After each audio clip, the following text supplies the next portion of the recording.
નમસ્કાર મિત્રો, સ્વાગત છે આપણી યુટ્યુબ ચેનલની અંદર। તો આજે આપણે દેશ અને દુનિયાના અને તાજા અને મહત્વ સમાચારની વાત કરવાના છીએ, તો વિડીયોને અંત સુધી જોવા વિનંતી। સૌપ્રથમ સમાચારની વાત કરવામાં આવે તો વાવાઝોડા સાથે વરસાદનો હાઈ એલર્ટ। ગુજરાતમાં પ્રી મોન્સૂન સિસ્ટમ સક્રિય। આજે અમદાવાદ, રાજકોટ અને કચ્છ સહિત જિલ્લાઓના વાવાઝોડા સાથે વરસાદની આશંકા।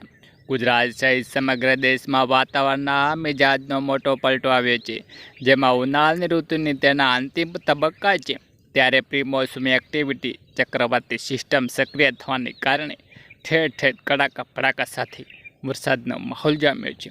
અણધાર્યા વાવાઝોડા અને પવનને કારણે તાપમાનમાં ઘટાડો થયો છે, પરંતુ સાથે જ જીવન સાધન રહેવાની પણ એટલી જ જરૂરી છે।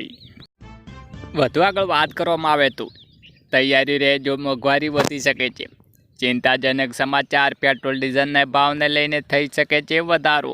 રેટિંગ એજન્સીએ એનું અનુમાન લગાવ્યું છે, જો ક્રૂડ ઓઇલના ભાવમાં ઊંચા સ્તરે રહેશે તો પેટ્રોલ અને ડીઝલના ભાવમાં 10 રૂપિયાનો વધારો થઈ શકે છે।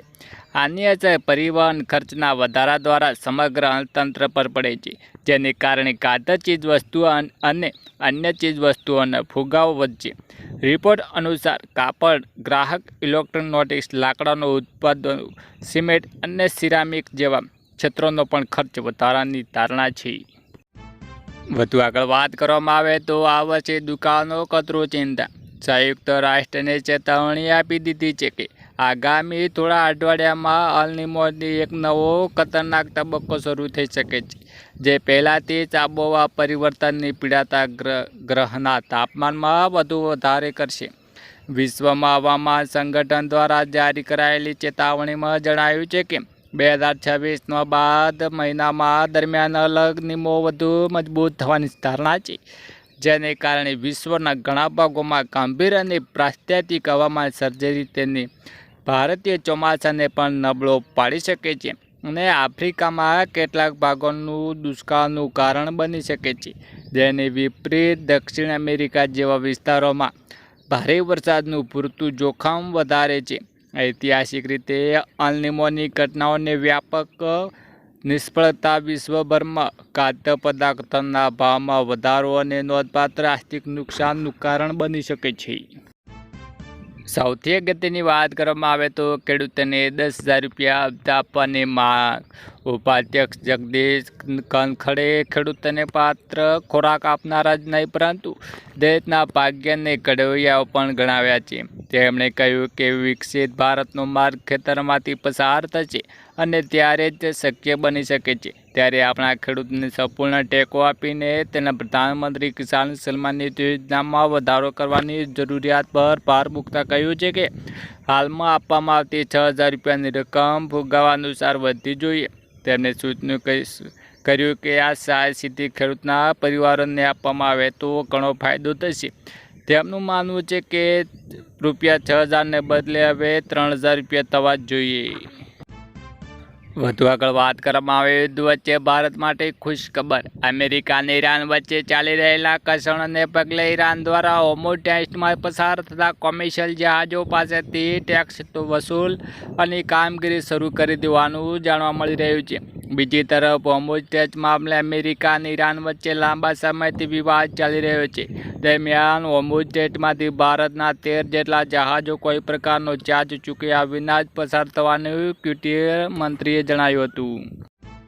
સૌથી અગત્યની વાત કરવામાં આવે તો 6,000 રૂપિયાની સહાય। દેશના અન્નદાતા અને આર્થિક રીતે નબળા ખેડૂતોને મદદરૂપ થવા માટે કેન્દ્ર સરકાર દ્વારા શરૂ કરાયેલી પ્રધાનમંત્રી કિસાન સન્માન નિધિ યોજના હેઠળ એક અગત્યની, લોકપ્રિય અને મહત્વાકાંક્ષી યોજના છે।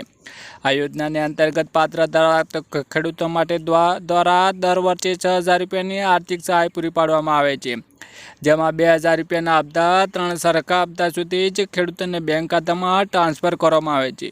જોકે ગ્રામીણ વિસ્તારના ખેડૂતોને વારંવાર અને મોટી મૂંઝવણ જોવા મળી રહી છે। જો એક જ ઘરમાં એકથી વધુ સભ્યોને ખેતીકામમાં જોડાયેલા હોય છે, તો શું તમામ લોકોને આ યોજનાનો લાભ મળી શકે છે? પછી પરિવારના માત્ર કોઈ એક જ વ્યક્તિને સહાય મળવા હકદાર છે? વધુ આગળ વાત કરવામાં આવે તો પેટ્રોલ ડીઝલના ભાવમાં વધારો. અમેરિકાના રાષ્ટ્રપતિ ડોનાલ્ડ ટ્રમ્પે રશિયાના ક્રૂડ ઓઇલની ખરીદી પર મળતું કામચલાઉ ડિસ્કાઉન્ટ લંબાવવાની સ્પષ્ટ ના પાડી દીધી છે.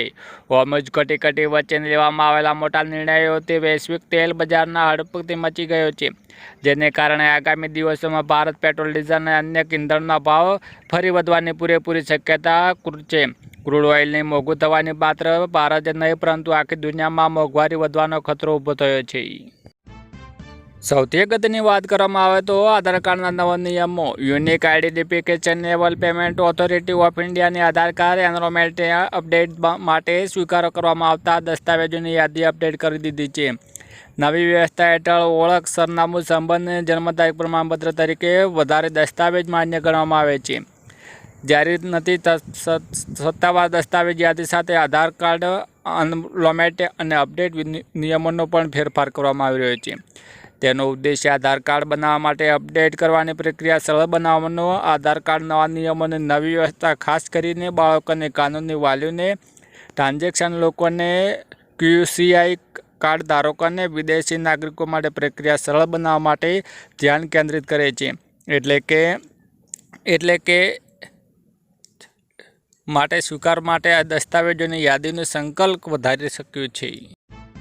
સૌથી અગત્યની વાત કરવામાં આવે તો 100 રૂપિયાની નોટમાં કેટલીક ભાષાઓ આવેલી હોય છે. જનરલ નોલેજ દરેક માટે જરૂરી છે. જનરલ નોલેજને સંબંધિત પ્રશ્નોને જવાબ આપવા માટે જીકેની વધારવાની મહત્વપૂર્ણ ભૂમિકા ભજવી છે. આજે અમે તમારા માટે એક જ જનરલ નોલેજને લગતી ક્વિઝ લઈને આવ્યા છીએ, જે તમારે જનરલ નોલેજના વધારવા માટે મદદરૂપ સાબિત થઈ શકે છે. જીકેની મુજબ વિવિધ સ્પર્ધાત્મક પરીક્ષાઓની તૈયારી કરતા વિદ્યાર્થીઓ માટે ફાયદાદાયક બની શકે છે. ત્યારે જનરલ નોલેજને લગતા કેટલાક પ્રશ્નો અને તેના જવાબ જાણીશું. Yeah.